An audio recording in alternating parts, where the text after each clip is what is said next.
नमस्कार दोस्तों, मैं विशाल वशिष्ठ आपका स्वागत करता हूं अपने चैनल मोटिवेशनल गुरु पर। आज की जो मेरी मोटिवेशनल गुरु जी हैं, उनके बारे में मैं क्या-क्या बताऊं। उन्होंने भी काफी कुछ अचीव करा है। हमारे चैनल पर जो भी लोग आए हैं, अब तक आपने मिले हैं जिनसे, सबने मल्टीपल चीजें अचीव करी हैं।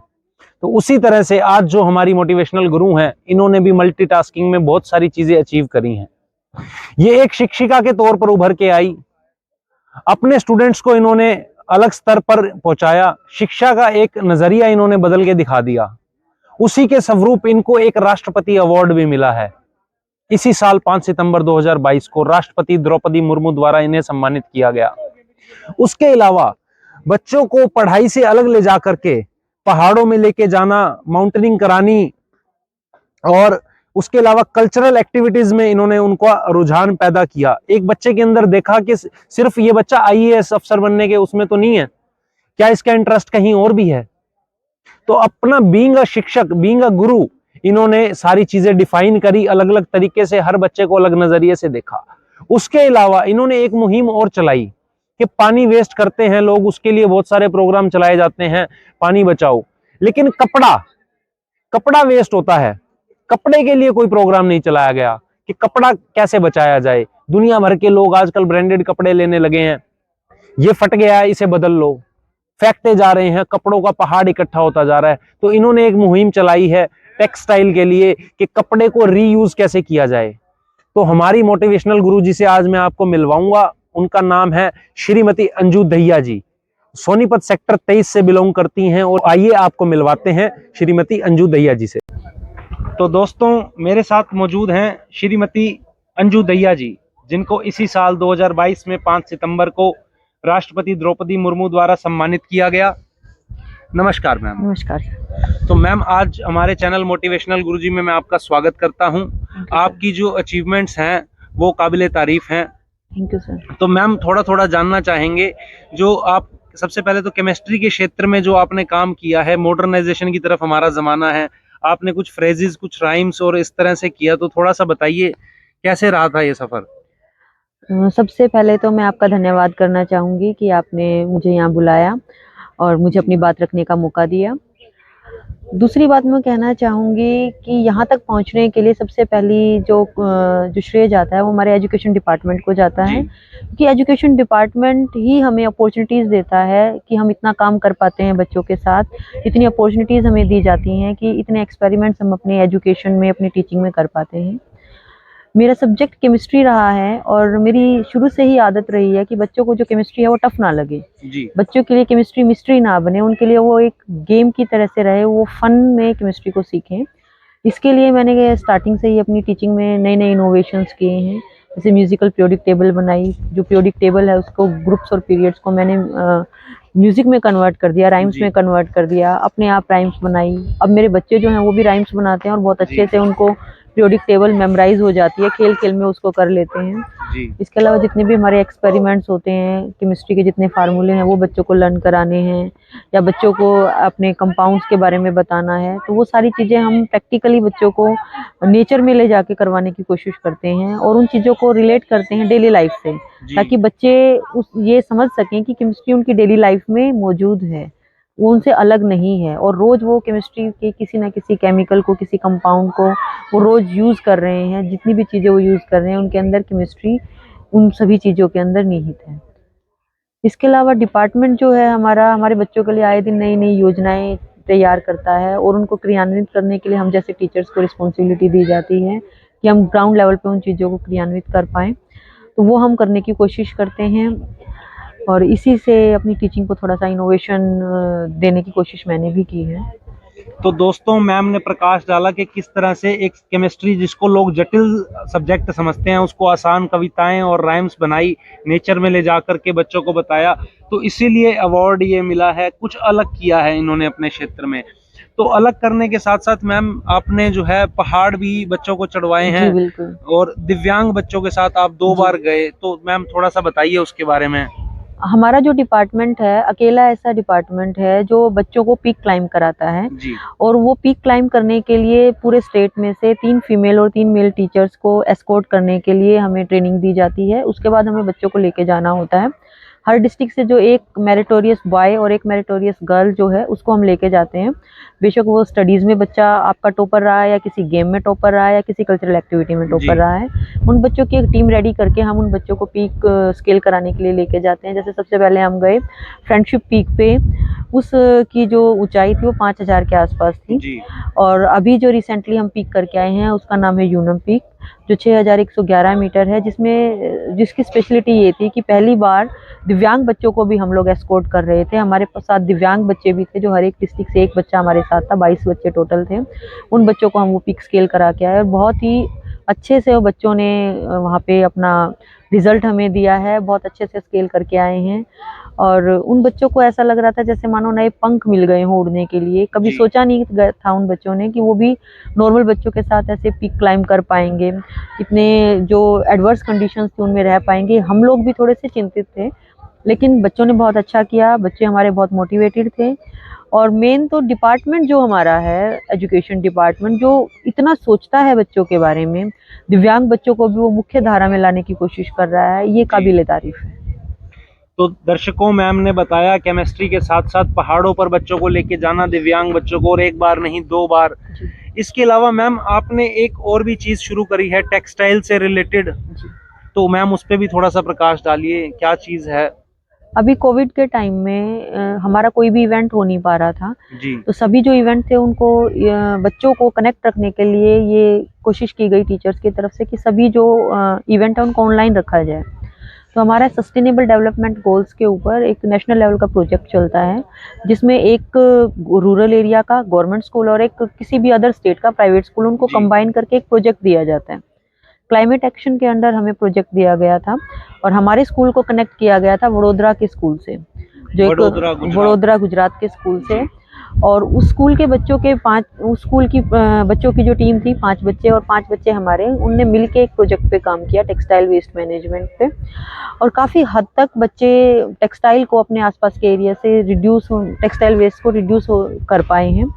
रिड्यूस भी किया उन्होंने, रीयूज़ भी किया, रिसाइकिल भी किया। उसका रिजल्ट ये आया कि हमारे बच्चों को नेशनल लेवल पे 3rd पोजीशन उस पे मिली और बच्चों का कॉन्फिडेंस बहुत ज़्यादा इम्प्रूव हुआ। जो मैंने ये नोटिस किया कि जब एक गवर्नमेंट स्कूल के बच्चे इस टाइप से काम करते हैं, ऑनलाइन सारी एक्टिविटी करते हैं और उसमें वो पोजीशन लेके आते हैं, तो एक अलग ही लेवल होता है उनकी खुशी का, जो मैंने महसूस किया है अपने बच्चों के साथ। और इसमें सबसे अच्छी बात ये रही कि गाँव में जो हमारी फीमेल्स हैं, मेनली जो पूरा दिन घर पे रहती हैं और उनके पास बहुत कपड़ा जो है वो वेस्ट उनके पास जी पड़ा हुआ होता है, तो उसको उन्होंने सीखा है हमसे कि कैसे उसे रीयूज़ कर सकते हैं, उसके बैग बनाए जा सकते हैं या फिर उनके बच्चों के लिए उनके हेयरबैंड बनाए जा सकते जी हैं, छोटे किट बैग बनाए जा सकते हैं। तो ये सीखने के बाद आज के दिन वो अपने घर में ही छोटे-छोटे से अपने काम वो कर रही हैं, अपने छोटे-छोटे प्रोजेक्ट पे काम करती हैं और उसको सेल भी करती हैं, जिससे उनको थोड़ी बहुत इनकम भी जी होती है। तो मेरा मानना तो ये है कि इस विषय को के ऊपर गंभीरता से सोचा जाए और इस विषय को और इस मुहिम को आगे तक लेके जाया जाए, क्योंकि देखो, हर वेस्ट के बारे में हम बात कर रहे हैं। जी वाटर वेस्ट के बारे में हम बात करते हैं, वाटर को वेस्ट मत करो, वाटर जी वेस्ट मैनेजमेंट पे काम चल रहा है हमारा, ऑक्सीजन के ऊपर हमारा काम चल रहा है, जी एनवायरनमेंट को हम पोल्यूट होने से बचा रहे हैं। लेकिन एक बहुत बड़ा जो वेस्ट हमारा निकलता है, टेक्सटाइल वेस्ट, जिसमें बहुत मैन पावर भी लगती है, पैसा भी हमारा लगता है, उसे जी रिड्यूस करते हैं या उसे बर्न करते हैं, उससे गैसेस भी निकलती हैं जो हमारे जी एनवायरनमेंट को सीधा सीधा डायरेक्टली इफेक्ट करती हैं। तो जी इसकी तरफ ज़्यादा ध्यान हमारे जो ह्यूमन बींग है वो नहीं दे रहे हैं। तो ये अपने आप में आने वाले टाइम में एक बहुत बड़ा खतरा है।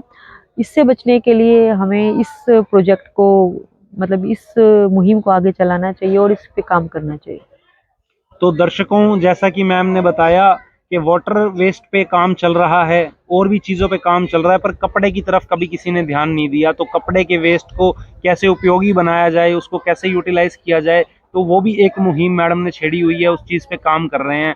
अपने क्षेत्र में काम करते करते पहाड़ों तक जाना बच्चों को लेकर के, उसके बाद कपड़े की मुहिम, कल्चरल एक्टिविटीज़ में भी मैम आपका योगदान रहा है। जी सर। तो सर, कल्चरल एक्टिविटीज़ का मतलब मेरा स्कूल टाइम से ही खुद भी कल्चरल में काफ़ी इंटरेस्ट रहा है और स्कूलिंग जहाँ से मेरी हुई है वहाँ पे राजस्थानी का बड़ा ट्रेंड था। जी राजस्थानी फोक और यहाँ आके मैंने जैसे सोनीपत आके मैंने हरियाणवी फोक का काफ़ी क्रेज़ देखा है। तो दोनों ही जी चीज़ों में मैं पारंगत हूँ, राजस्थानी फोक में भी और हरियाणवी में भी। जी स्पेशलाइज़्ड लोगों से मैंने ट्रेनिंग ली है और उसी चीज़ का मैंने इस्तेमाल किया है, यूज़ किया है अपने बच्चों को मोटिवेट करने के लिए और उनकी एक टीम बनाई मैंने। और आज के दिन वो टीम हमारी स्टेट लेवल पे भी पोजीशन होल्डर है और काफ़ी अच्छे बच्चे निकल के आए हैं। देखिए, हम लोगों की पेरेंट्स की भी एक कॉमन सी धारणा होती है कि बच्चा स्टडीज़ में अच्छा निकले, जी स्टडीज़ में अच्छा निकले। पर ज़रूरी नहीं है कि हर बच्चा स्टडीज़ में ही बहुत अच्छा जाए। बिल्कुल कुछ बच्चों के अंदर इतना टैलेंट होता है कि वो कल्चरल एक्टिविटीज़ में बहुत अच्छा करते हैं। कुछ बच्चे माउंटेनियरिंग में बहुत अच्छा करते हैं। जी तो बच्चे हैं, बच्चों को उड़ने दें, उनको पंख दें, उनको एक नया आसमान दें। जिस फील्ड में वो जाना चाहते हैं, जहाँ पे वो इंटरेस्ट है, वो पहचानें और उनको उसी फील्ड में आगे जाने का मौका देना ही हम टीचर्स का मेन एम है।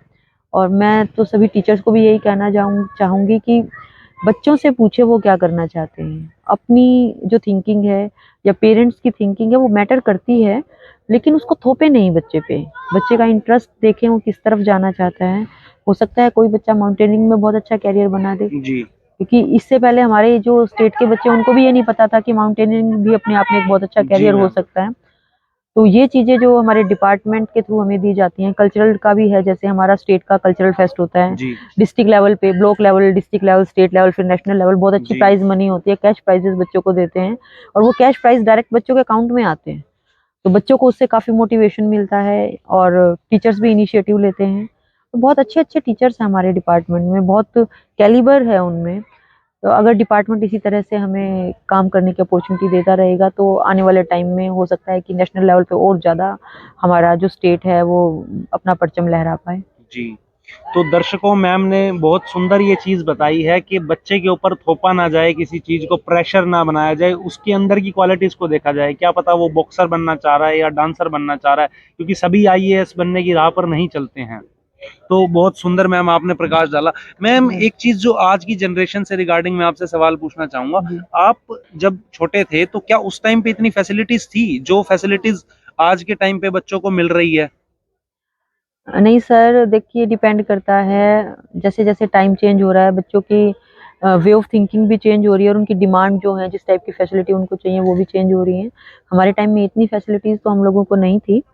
आज के टाइम पे ज़्यादा फैसिलिटीज़ बच्चों को मिल रही हैं। इवन मैं तो ये कहूँगी, मुझे ये भी नहीं आइडिया था जॉब में आने से पहले कि डिपार्टमेंट बच्चों के लिए इतना सब कुछ करता है। ओके और आज भी बहुत सारा हमारा एरिया ऐसा है, स्कूल ऐसे हैं, जो बहुत सारे टीचर्स ऐसे हैं, बच्चे ऐसे हैं, जिनको ये नहीं पता है कि डिपार्टमेंट क्या-क्या प्रोजेक्ट उनके लिए लेके आ रहा है। जी तो एट लीस्ट हर बच्चे को ये पता होना चाहिए कि हमारा डिपार्टमेंट उनके लिए क्या-क्या नई-नई स्कीम लेके आ रहा है, क्या-क्या नए प्रोजेक्ट लेके आ रहा है और उसकी रिस्पॉन्सिबिलिटी हम टीचर्स पे ही जाती है। जी हम टीचर्स को रिस्पॉन्सिबिलिटी जाती है कि हम बच्चों को मैक्सिमम पार्टिसिपेट कराएँ हर एक एक्टिविटी में, जी ताकि डिपार्टमेंट जो फैसिलिटी दे रहा है एट लीस्ट बच्चों को उनका फ़ायदा तो मिले। जी तो ये मैम हम टीचर्स के ही कंधों पे ज़िम्मेदारी है, बच्चों को जागरूक करने की और उनको मोटिवेट करने की, वो मैक्सिमम पार्टिसिपेट करें। फैसिलिटीज़ डिपार्टमेंट देता है और बहुत ज़्यादा देता है। जी मैम मैम आपकी बेसिक एजुकेशन गवर्नमेंट स्कूल से ही थी? नहीं सर, मेरी एजुकेशन सीबीएसई स्कूल से रही है। ओके। जी। तो मैम क्या गवर्नमेंट स्कूल्स में और प्राइवेट स्कूल्स में क्या अब वो समांतर चीजें हैं, उस तरह से हमारा एजुकेशन डिपार्टमेंट आगे बढ़ रहा है? एक पहले कहा जाता था कि भाई हमारा बच्चा प्राइवेट स्कूल में है, ये गवर्नमेंट स्कूल में, तो क्या वो एक डिफरेंस है या खत्म हो चुका है वो चीजें अब? सर, आज के दिन अगर हम बात करते हैं तो गवर्नमेंट स्कूल प्राइवेट स्कूलों से कहीं भी कम नहीं मैं कहूँगी हैं। आज के दिन प्राइवेट स्कूल की अगर हम बात करते हैं, देखिए वहाँ पे क्या है, एक ही डिफरेंस मुझे लगता है, जो मुझे भी कई बार यूँ फ़ील होता है, प्राइवेट स्कूल में जो पेरेंटल सपोर्ट है वो ज़्यादा है। जी हम अपने बच्चों को किसी प्राइवेट स्कूल में भेजते हैं तो हम लोग जागरूक हैं कि बच्चे को स्कूल में टीचर ने क्या पढ़ाया, उसकी कोई क्लास लगी या नहीं लगी, कितना सिलेबस कवर हुआ है और बच्चे क्या परफॉर्म कर रहे हैं। और गवर्नमेंट स्कूल में प्रॉब्लम ये है, वहाँ पे फैकल्टी बहुत अच्छी है, सुविधाएं बहुत अच्छी हैं और बिना किसी खर्चे के बच्चे को सुविधाएं मिल रही हैं, लेकिन पेरेंटल सपोर्ट बिल्कुल नहीं है। उनके पेरेंट्स बच्चों को बिल्कुल ये नहीं पूछते हैं कि बच्चे आज आपकी कौन सी क्लास लगी, किस टीचर ने क्या पढ़ाया या आप कहाँ चल रहे हो, क्लास में आपका कौन सा रैंक चल रहा है, आपका कितना सिलेबस हुआ है। ये जो चीज़ है, ये एक डिफरेंस है। अगर स्कूल के मामले में और स्टाफ के मामले अगर हम बात करते हैं तो गवर्नमेंट स्कूल किसी प्राइवेट स्कूल से किसी भी मामले में मैं ये कहूँगी कम नहीं है। स्टाफ वहाँ पे अच्छा है, फैसिलिटीज़ अच्छी हैं, हर तरह की फैसिलिटी डिपार्टमेंट हमें प्रोवाइड करता है, अपॉर्चुनिटीज़ बहुत मिलती हैं हमें। और सबसे बड़ी बात है, बिना किसी एक पैनी भी खर्च किए, बिना किसी बात के लिए पे किए, और सारी तरह की फैसिलिटीज़ हमें मिलती हैं वहाँ पे, बच्चों को हम देते हैं। इवन बुक्स भी बच्चों को प्रोवाइड कराते हैं, इतनी सारी स्कॉलरशिप बच्चों को प्रोवाइड कराते हैं। सुपर 100 प्रोग्राम हमारा चल रहा है, जिसमें मतलब गवर्नमेंट स्कूल के जो बच्चे हैं उनको सेलेक्ट करके उनको स्पेशल कोचिंग दी जाती है, ताकि वो मतलब 12th के बाद अपने एंट्रेंस की उनको कोचिंग दी जाती है। इसके अलावा भी बहुत सारी ऐसी योजनाएं हमारे डिपार्टमेंट ने चला रखी हैं, जो एक भी पैसा खर्च किए बिना बच्चों को अपॉर्चुनिटी मिल रही हैं।